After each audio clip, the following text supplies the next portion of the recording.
Okay, so in the article, organizational implementation of a patent strategy, typical system interfaces and system gaps were described, which were useful for implementing a differentiation center. In group 3 presentation, we will talk about the interrelation between these instruments and the differentiation approach. Then we will analyze the instruments from an institutional economics point of view. So I will talk about taxonomy, which is a tool used to analyze system components in relation to customer benefits. The goal of taxonomy is to create a logical system of classifying characteristics of the business and helps to provide insights into their biology. In the graph on the left side, you can see that system components are ranked as a function of customer benefits in order to see each component with a score on the right. This helps to visualize system variables and values and helps to understand what is important.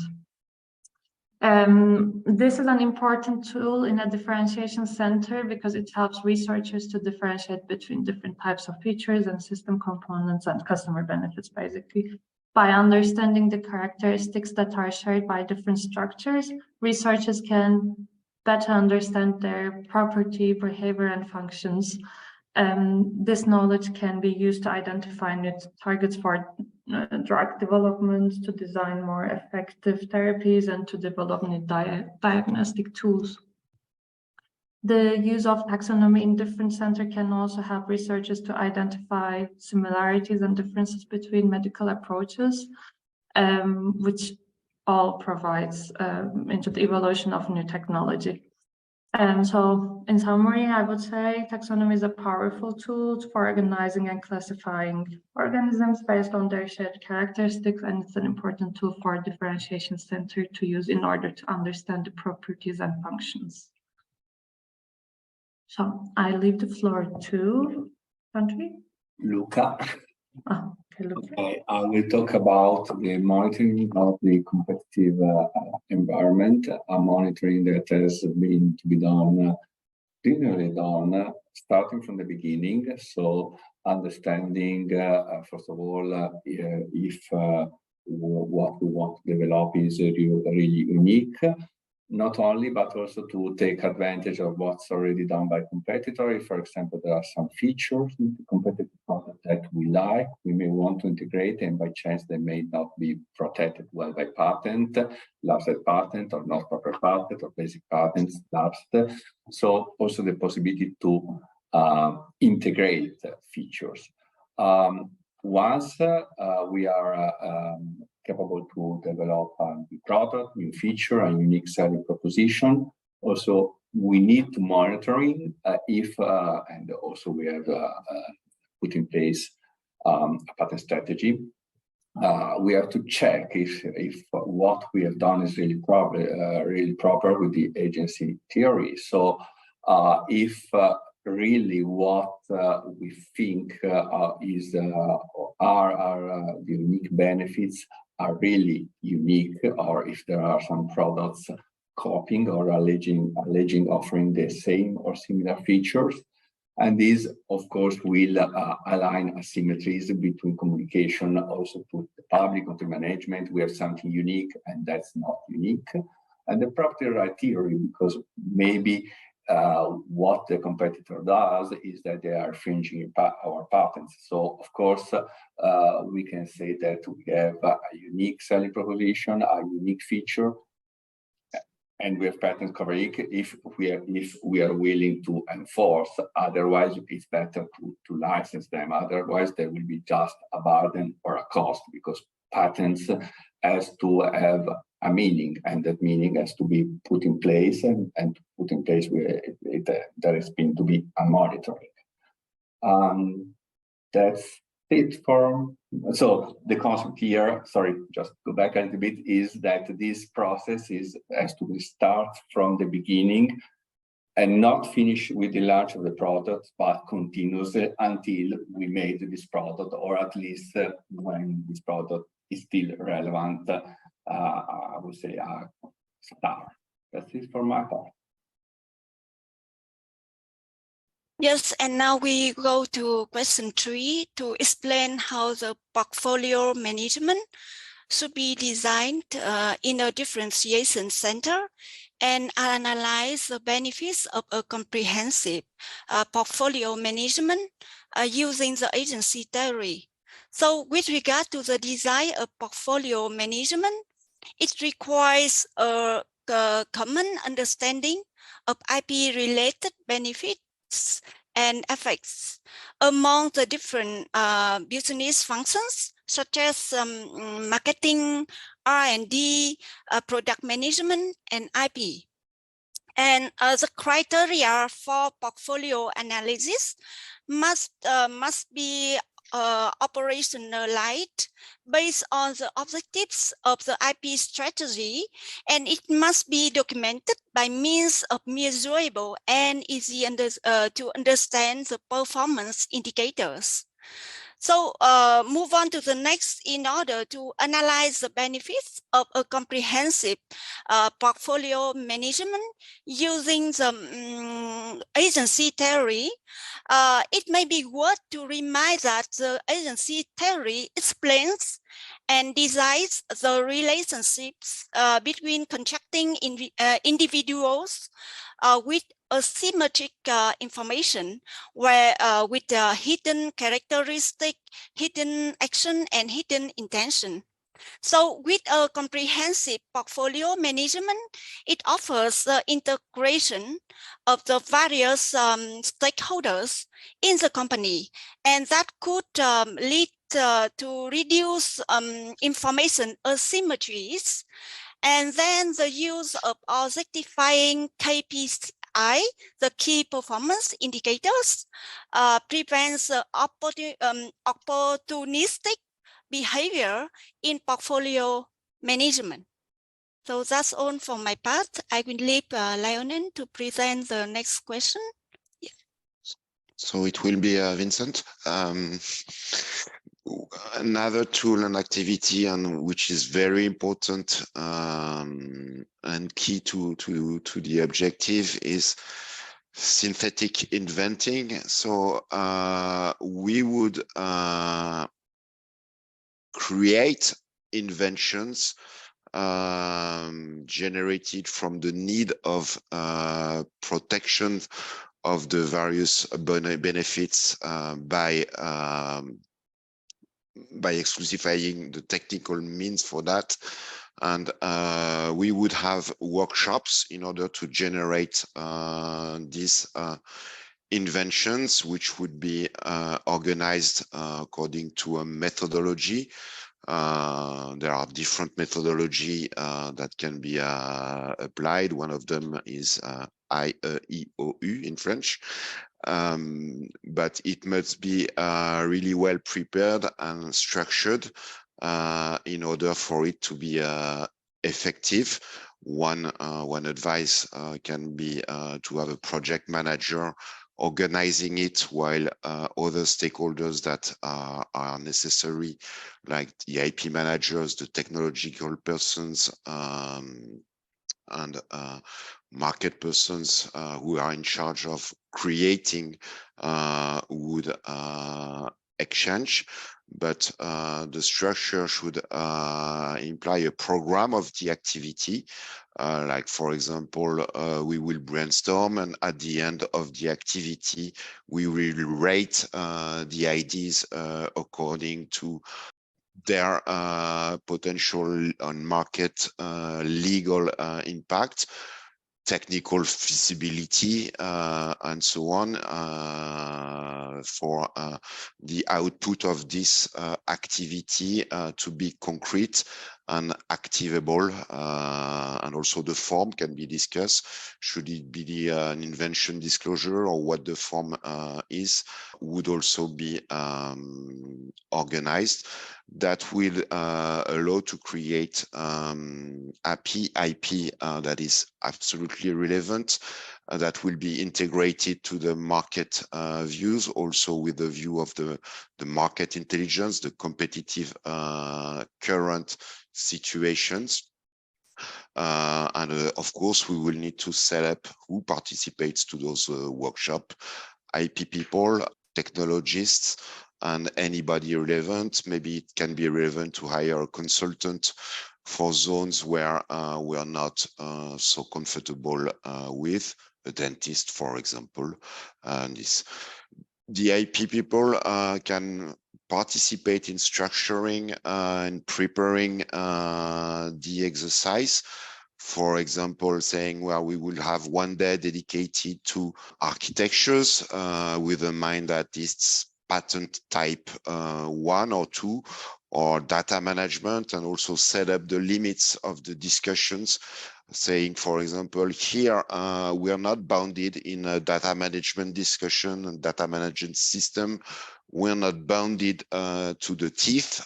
You can allow yourself to consider any other way of having a carbohydrate indication, and so on. So the rules for the exercise must be established quite clearly.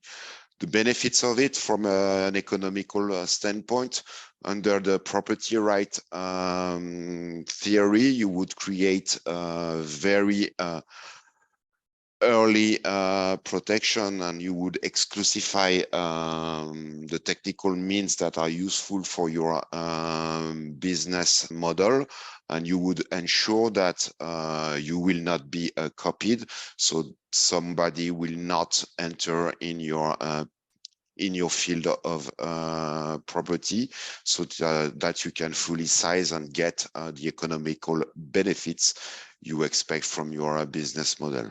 From a transaction cost standpoint, this can be very expensive. The workshop themselves, hiring consultant, maybe generating all these inventions, filing, preparing, so that's an initial cost, but the benefit of it will translate later in the ability you will have to enforce your pricing to keep your market share in order not to be copied and face alternatives offer that can be similar or even disrupting with other technologies to measure carbohydrate and so on.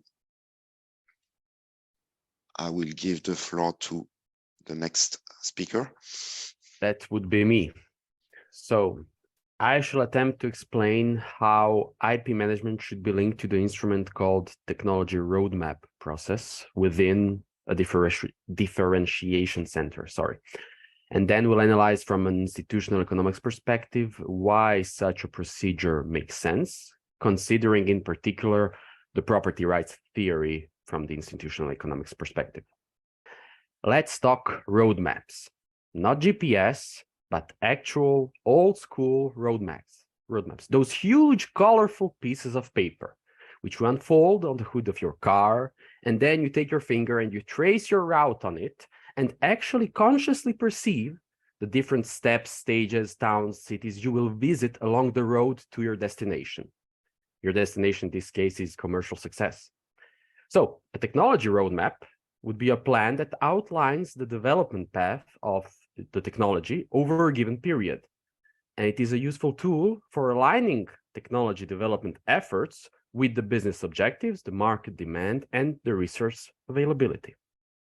IP must be included in this and taken into account in the very early stages of the roadmap process. So as soon as you get on the road, even if no actual inventive intent exists, the company needs to integrate its patent process into the roadmap process and hold regular roadmap meetings so that they can determine the need for IP development within the context of the further development of the product and service range, as well as the business model.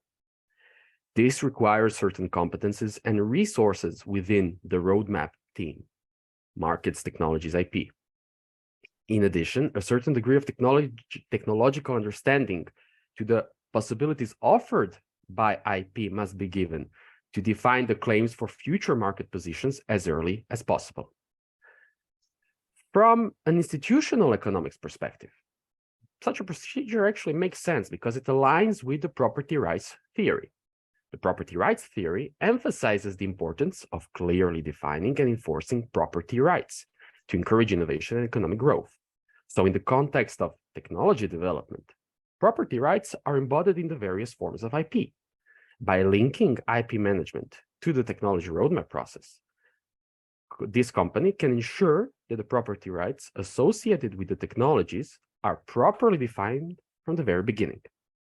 This, in turn, enables a higher degree of efficiency, both in the development approach, to know what is available or not, but also in future market positioning.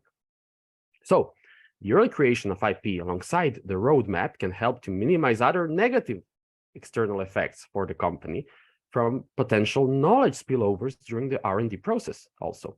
During the R&D process, companies may inadvertently disclose their knowledge or technology to other parties, the knowledge spillovers, which can then lead to those insights or information being used to develop similar or competing products.